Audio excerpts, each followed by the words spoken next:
Simon & Schuster Audio presents The Air They Breathe, a pediatrician on the front lines of climate change, by Debra Hendrickson, MD.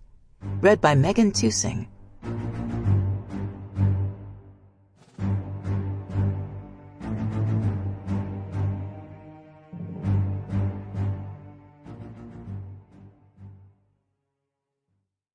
For my children. Without showing what happened to a child, the world cannot understand. Keiko Ogura. Introduction. Heroes. In a musty box from my childhood sits a collection of 12-cent Superman comic books. When I was in grade school, I would trek to the local grocery store every month to buy them, my weekly allowance in my pocket, and my dog Nikki in tow. The store was owned in those days by a family in our town, and the clerk, a lady in her 50s with cat-eye glasses and a warm smile, knew me and every other kid in the area. She would always ask if my money was burning a hole in my pocket, and that was why I had to spend it so fast.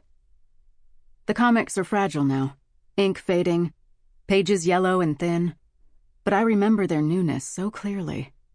How I rushed with the latest issue to meet neighborhood kids at the marsh in our small California town, sharing Superman's heroics while eating beef jerky and fishing for crabs.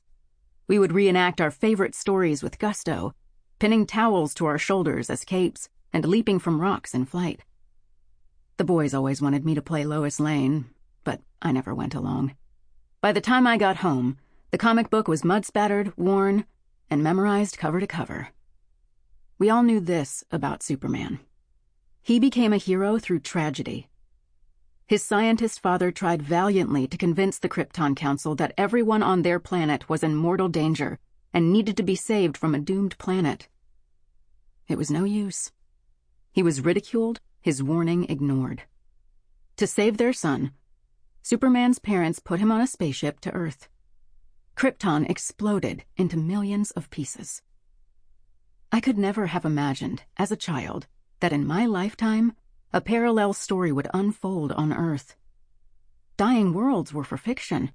Saving humanity from doom was a game.